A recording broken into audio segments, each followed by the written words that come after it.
Did you see that Kanye West? He went and met with a big makubal. Well, I saw a bit of the video. What did the makubal tell him? He basically told him that he's a good person and that Judaism teaches in the power of teshuvah and repentance, and we all need to unify as humanity.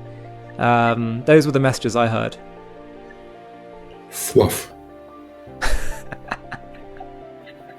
What do you think should have been said?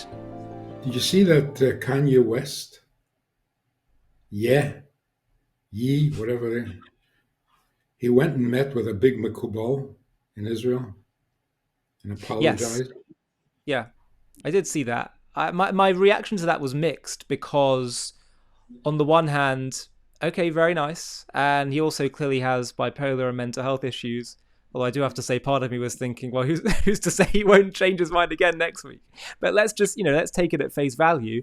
Um, Real teshuvah is when you correct the mistake fully, and he's made all these songs and public statements. It's very hateful of Jews. So it's a start, but he would need to do that in the positive sense to really rectify what he's done.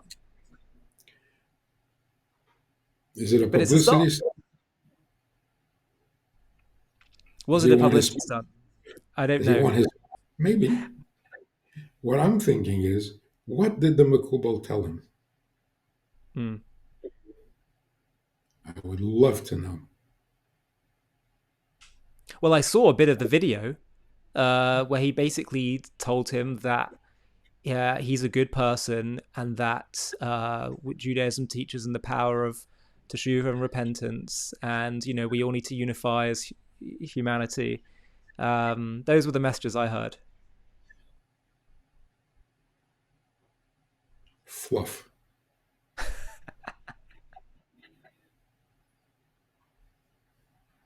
What do you think should have been said? I think what you said. You still have a lot of popularity. You have the microphone. Say good things. Hmm. Say the right things. So that you don't need to apologize.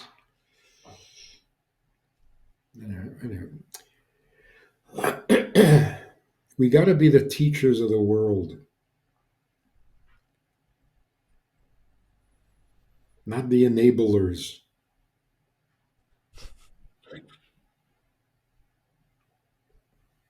That was a very powerful opportunity.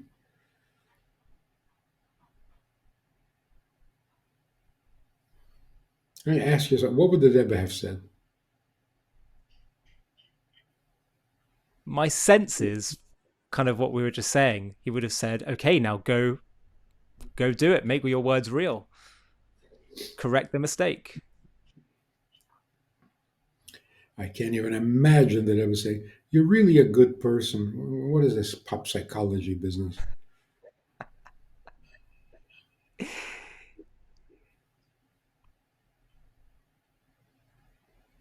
Right. From what I've learned of the Rebbe, he was very much about, okay, this is your life, so let's see how you can elevate it in every respect, and empowering people. Who are empowered. When you have that big a microphone, don't apologize. Use what you have to improve the world. So, what he needs to hear is, why do you think you became famous? So that you can have 10 cars and all sorts of jewelry? You became famous so that you can use the microphone to make the world better. And you made it worse. You still have the microphone. Get another chance.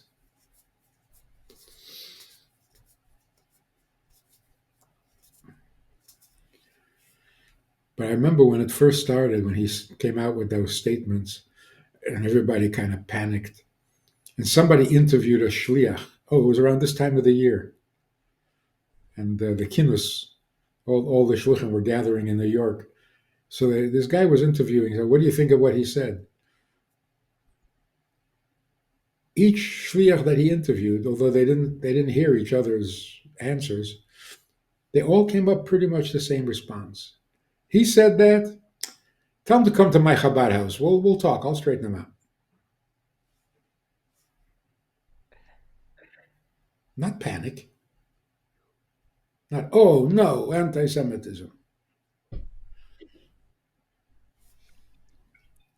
Oh no, another wasted microphone. Well, this was actually the other thing I said in my reaction to the Kanye West apology, quote unquote, which was that it also shows the fickleness of anti Semitism today, which should give us encouragement. Yeah.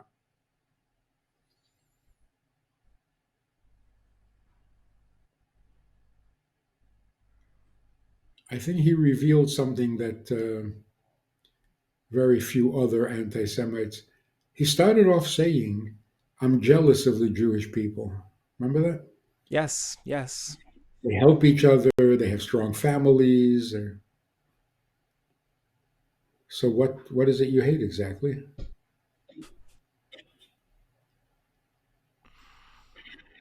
Jealous. Honestly think deep down a lot of the biggest anti Semites, certainly this age, are actually deep down really envious. Hmm. Yeah. Spiritually, religiously, politically. It struck me as such a bizarre feeling to have when it's like it's such a dead end jealousy. There's nothing to do with that. You know, like okay, this is a community you like or something you think is really good. So find ways to learn from it, find ways to emulate it, to be part of it, to collaborate, to cooperate. It strikes me as odd that people rush to jealousy where there's actually really nothing you can do with that can really enhance your life. And biblically, it is the problem from the first moment. Yeah, Jealousy is the undoing of everything good. Cain and Abel, jealousy. Joseph and his literally brother. over gods, choosing one over the other. So here's a question. Does God not know that showing favoritism causes jealousy? Nobody told him. Does he need a session with Dr. Phil? It's a Why great does he do question. that? God accepts one sacrifice and not the other. Are you shocked that there's jealousy? Yaakov shows favoritism to Joseph, and the brothers are jealous. Wow, where did that come from? Why do we keep doing this? God announces to the world that the Jews are the chosen people. And what did you expect?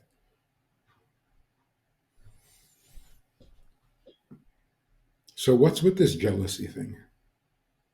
It's almost like it's meant to be. God stirs it up every now and then.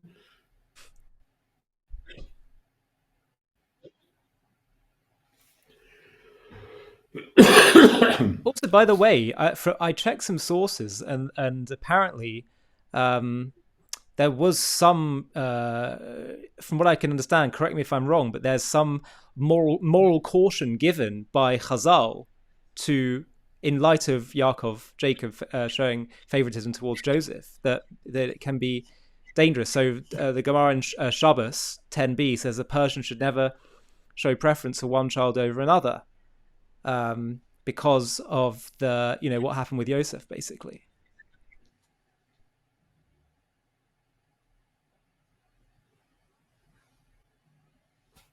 So that just adds to the question.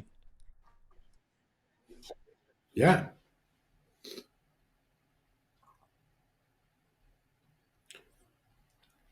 God accepted Abel's offering, he didn't accept Cain's offering. Why? Because Hevel's offering was appropriate and Cain's was not. That's not favoritism. It's not I like you better. Say, you did good, you didn't do good. In other words, to avoid jealousy, you should kind of obscure the moral issues. Right or wrong, either way, I like you anyway. One brother is right, one brother is wrong, but I love you the same. No, that's immoral. And the brother who is right won't be jealous, he'll be furious. So, some amount of truth has to be clearly faced, dealt with. Yosef was right, his brothers were wrong. Oh, don't tell anybody, make believe they're not. So, showing favoritism means personal preferences.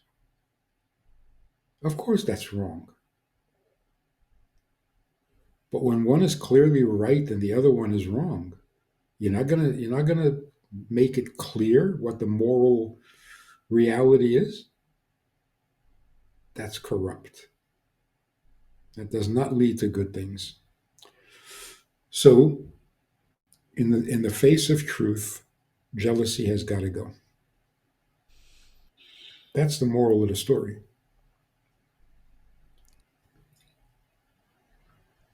If you're wrong, don't expect to be treated equally.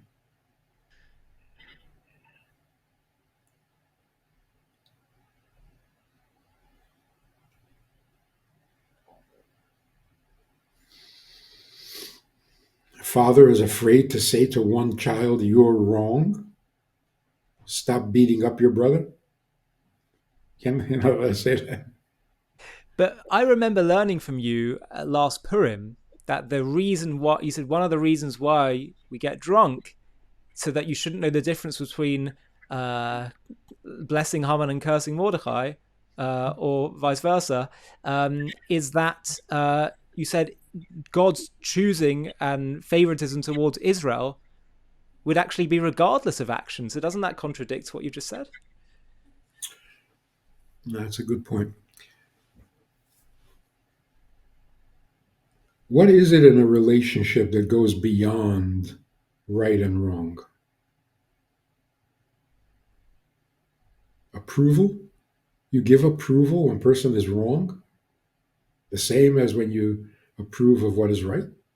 That's horrible. Mm, But if you have two children, is one of them less your child because he's wrong? no.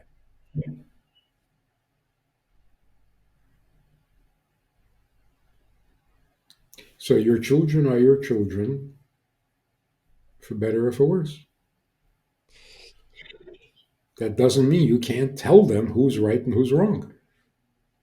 But non-Jews would look at it and say, yeah, but hold on one second. But how does that work between us and the Jews? Aren't we all God's children, creation? Yes, but then there are those who are chosen, which we've talked about it.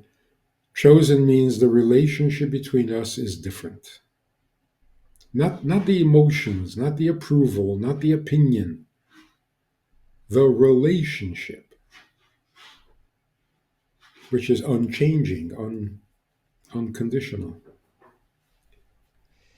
But how do we compare that to the offerings that Cain and Abel gave? So one was chosen, one was not. That was based on merit. But you're saying here, this isn't a relationship based on merit. And so wouldn't that necessarily create indignation by the nations? What actually happened to Cain? The first murderer in history. What happened to him? Was He he was kind of, executed? no. God had a conversation with him. They talked. God treated him like a child, his own child, who had done wrong. Hmm. He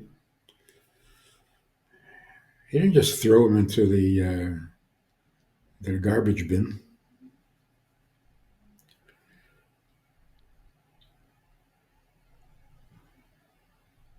It comes back to the thing we were talking about.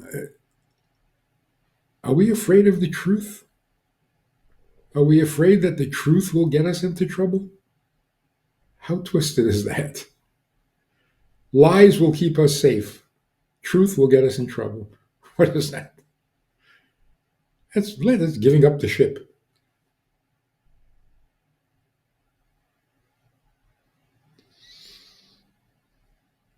So if we're chosen, then we're chosen. Pretending we're not, where does that get us? Nowhere. It makes us confused about our own identity, and then we're so vulnerable. Please don't hurt me. Please, please.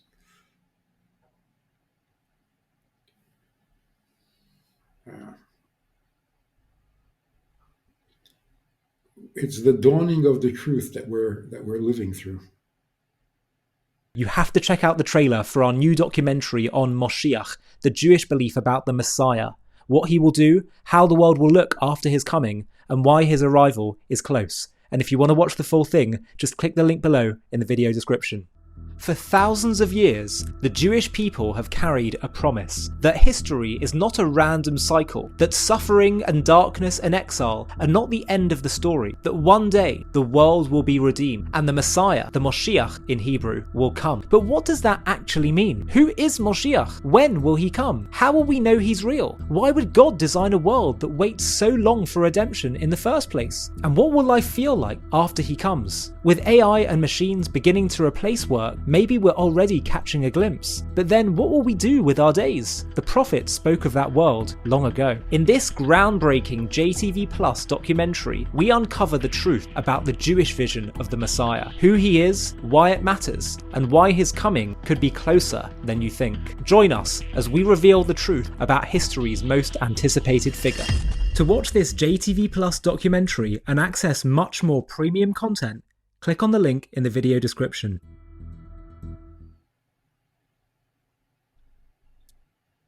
But I'm still confused. Is the chosenness of the Jewish people based on merit No, or not? It's no. not. But then you just said, go for it. It's based on genetics. Right. So, but you just, what I'm struggling to get clarity on is, earlier you said that favoritism that is not based on merit earns rightful indignation. So why wouldn't that not be the case here with Jewish chosenness?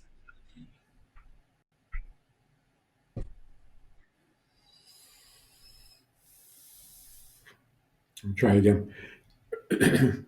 Showing personal preference is what the Torah says is forbidden. Even though there is personal preference, you can't avoid it.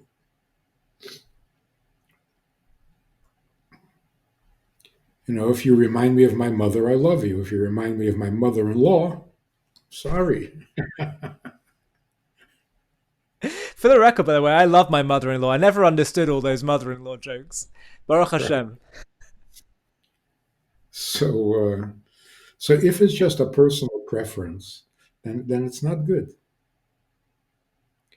If it's right and wrong, then discriminating is proper. Okay. Morality means the ability to discern and discriminate. So what is unconditional? The relationship, not the approval. So God never said, I approve of Jews all the time. On the contrary, every page in the Bible is, you blew it, you're bad, you're not good, can't trust you.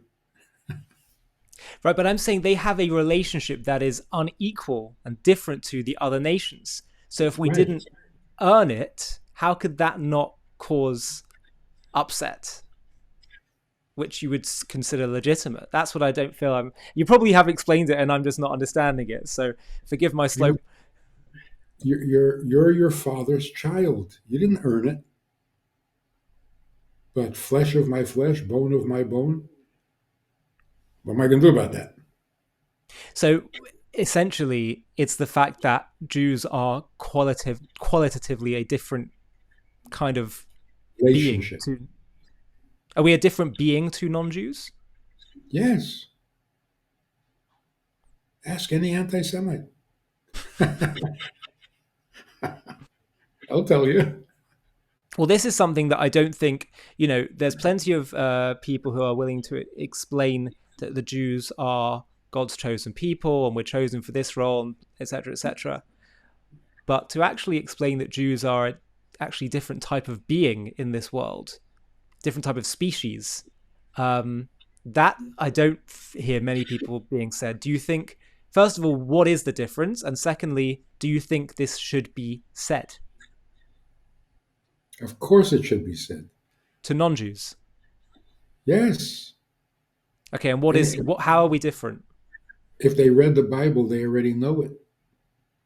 God's What obsession with the Jewish people is of a different order. we know the obsession, but we don't know the difference in quality of our existence. Yeah, the quality of our existence is pretty miserable. Sorry, I should say quality of our species. Oh.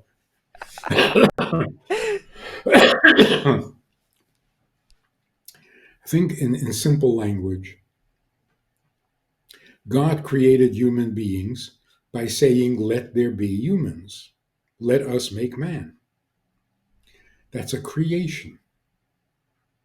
But then God breathes into Adam a special soul that he never created. It's just a part of him. Mm. That's the soul that makes us Jewish. So every human being is God's creation, but the soul of a Jew is a little piece of God, not a It, creation. in addition to also being a human creation, do we have both in us? Yes. Right. Yeah. Which part is more us? That's where our free choice comes in. What You are can we though? Are we our free choice? Are we is the we, is the me, the ego or the godly soul or the choice part? They're both real. Which one do you want to identify with? But which one is me? Both. You're a human being with a godly soul.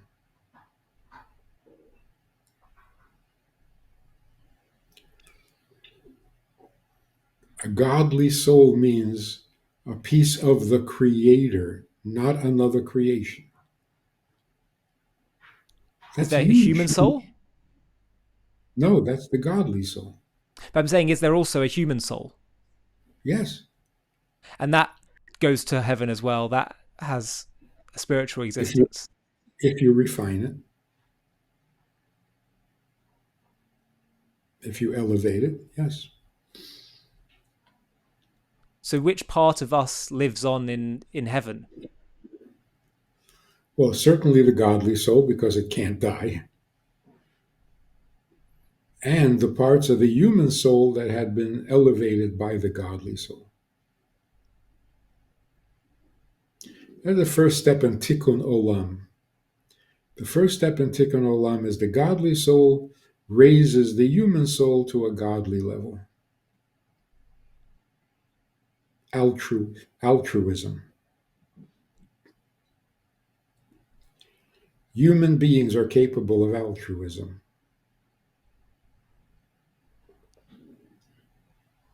but you got to work on it.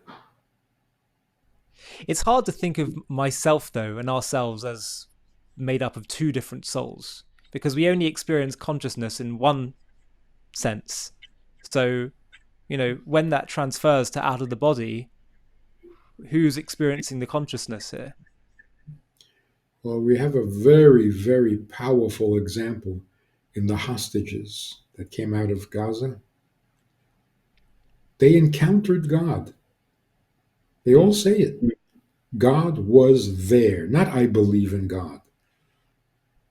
God was there in the tunnel. That's not your human soul talking. So that's why, in terms of our roles and our mission is to bring more of God into the world. The mission of non Jews is to bring the world a little closer to God. How does that difference manifest practically?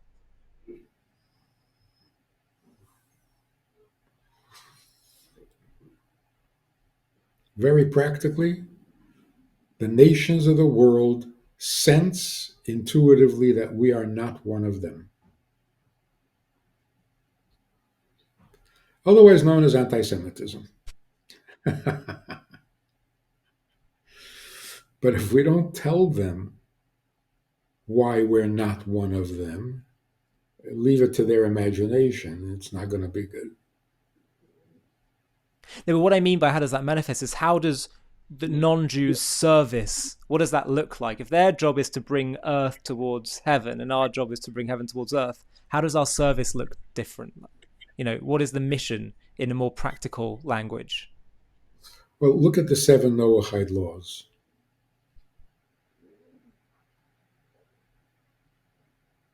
It's all about the conditions of life on earth. Look at the 613 mitzvahs. Put a scroll on your door. Strap the thing on your arm. What does that do for the world?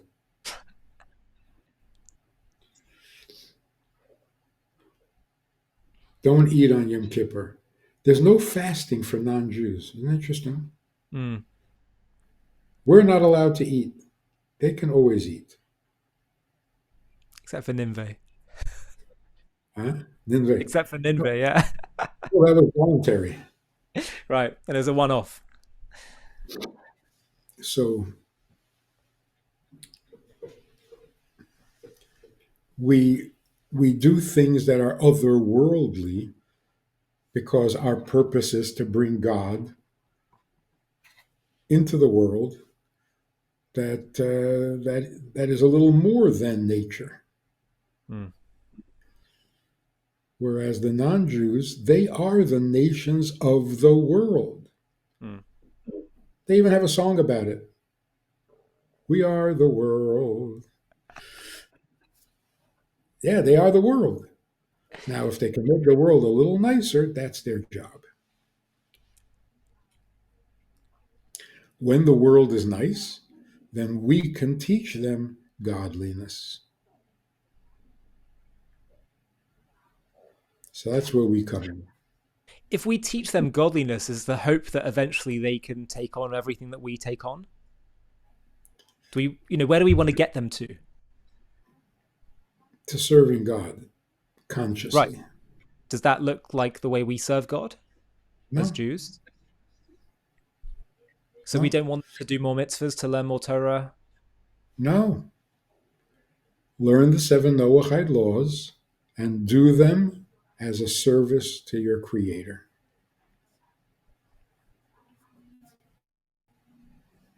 Didn't you say there's actually potentially quite a lot more mitzvahs that could apply to them? Voluntarily, not obligatory. They'll never be obligated to keep Shabbos. But Charlie Kirk kept Shabbos. Is it a beneficial thing for them to the world to be doing voluntary mitzvahs? Yes, yes, yes, yes. And there's no question, not using your phone for 24 hours, very beneficial. So Recommended for everyone in the world. I heard some people pushing back, saying no, it's usher. We should not. Jews, a non-Jew is prohibited from keeping Shabbos. Completely. Ah, It's like, imagine there's a non-Jew who just doesn't go shopping on Shabbos. No, you must go shopping right now. in the Yemos HaMashiach, in the times of Mashiach, will they be able to keep Shabbos fully? No. Interesting. Who's going to run the world? Who's going to keep everything going? What On the about kosher? contrary, no. But Oh, if Rabbi, we're talking, you don't tell me that. I've really been looking forward to being able to just go into any restaurant around the world one day. is that really what you're looking forward to? Oh yeah. We have so many restaurants in Crown Heights that are now kosher. It's horrible. It's so much better. We have to go all the way to Borough Park to get a kosher sandwich. I just listen. I love I'd love the fact that I could just say, right, let's go on a family vacation to Wales for the weekend, and we can just stay in a hotel. We don't have to think about food. Be a little bit easier. I can live without it, but it's So, like for example, animals that are predators. Why would you want to eat that? It's a good idea for non-Jews to not eat predatory animals. I don't know who does, by the way, but I mean, who eats predatory animals? I think it's quite common in Asia. Eat snakes? Yeah. Ah. So if you want to avoid predatory birds, um, that would be a good idea. Beneficial. Hmm. What kind of Torah would we be teaching them? What kind of Torah would they want to learn from? Well, the beginning of what we need to be teaching is don't keep the commandments because you're a moral person. Keep the commandments because God asked you to. Hmm. Be aware whose world you're improving. Don't just improve the world. That's bringing God into the picture.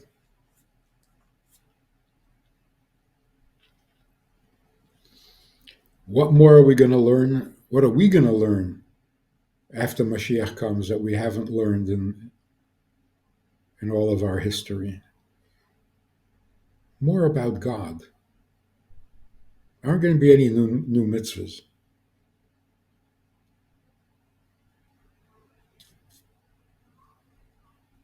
And And who will that's why reveal? the world will be filled with the knowledge of God. Hmm. That's what we're looking forward to.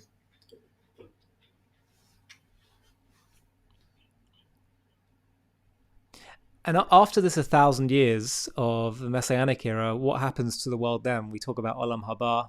Is that down here on Earth still? What happens? Yeah.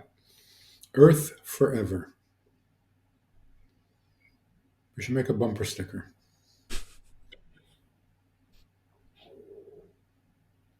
The best we've had so far was visualize world peace. Wow, if we could just do that. Okay, we're a little beyond that now. Now visualize world forever.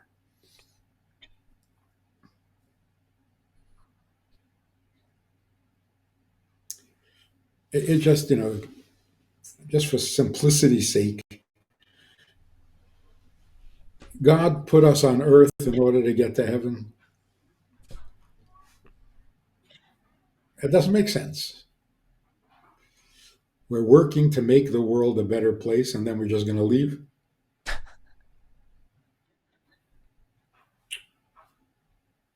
But it sounds like, when they talk about there'll be 1,000 years of Moshiach. Okay, but so what then? It sounds like there's a qualitative difference. between Mashiach and Olam Haba? The 1,000 years is a little mysterious. It's not 1,000 years of Mashiach, maybe 100 years of Mashiach. And now it's down to 40 because we're late. So there'll be a very short period called the days of Mashiach, where nature will be nature,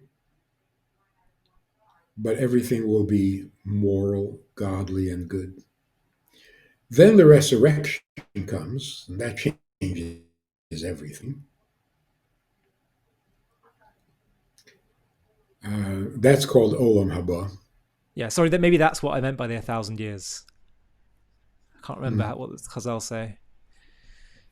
Yeah. So then nature changes and we go back to everything as it was in Gan Eden.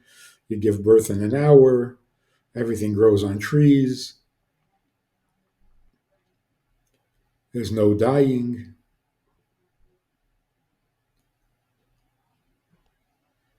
And I guess that is a process that might take 1,000 years for everyone to be resurrected. And then the world will be. There'll be no news, no more changes, just eternity. What are we going to do all day? We will grow in our relationship with God. But no more miracles, no more.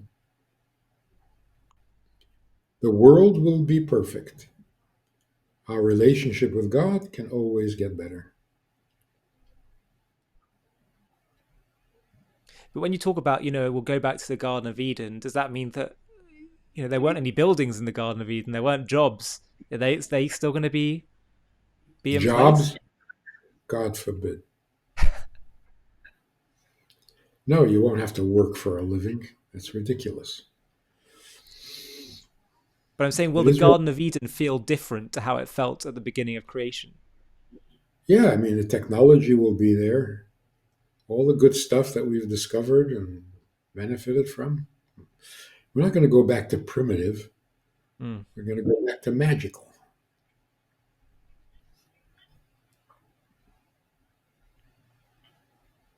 Which is really our true nature. So is it natural to die? Absolutely not.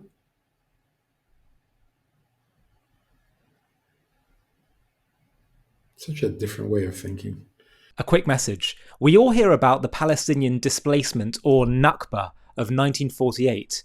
But there was another, even greater displacement that we haven't been told about. Nearly 1 million Jews were expelled from Arab lands at the exact same time. Watch the trailer for our new and absolutely essential documentary called The Real Nakba. And if you want to watch the full film, just click the link below in the video description. We've all been told about the Nakba, the Palestinian catastrophe of 1948. Around 700,000 Arabs were displaced. But here's what you're rarely told. That displacement didn't come from some Jewish plan for genocide. It wasn't Israel's goal. It wasn't Israel's desire. It happened because Arab leaders launched a war of annihilation. They tried to wipe out the newborn Jewish state, vowing to drive the Jews into the sea. And in the chaos of that war, people fled. Many because their leaders told them to, promising they'd return after victory. But the term Nakba was originally used to describe the fact that the Arabs lost the war, not the displacement. Now the term describes the displacement of war used as a political weapon against Israel. But there was another Nakba you haven't been told about. A catastrophe rooted not in the fog of war, but in the clear, deliberate desire for persecution and genocide. It happened at the very same time, and it led to even more displacement. Yet most of the world has never heard of it. Over 850,000 Jews, more than the number of displaced Arabs, were driven from their homes across the Arab world. Communities that had thrived for millennia were uprooted overnight. Families stripped of citizenship, of property, of dignity, assaulted, expelled, forced to flee with nothing but their faith. Why? Because they were Jews. because Israel dared to exist, because the Arab League openly orchestrated it, drafting plans in 1947 to freeze Jewish bank accounts, seize property, and intern Jews as enemy nationals. This is the real Nakba, a catastrophe born of pure anti-Semitism. In this JTV documentary, we'll journey country by country, from Baghdad to Cairo, from Sana'a to Tripoli, uncovering buried truths and survivor voices. And no, this isn't a tale of victimhood, it's a saga of endurance, courage, and triumph. Because the Jewish people didn't just survive this Nakba, we rebuilt. We came home. In Israel, our phoenix soared from the ashes. So buckle up and let's dive in.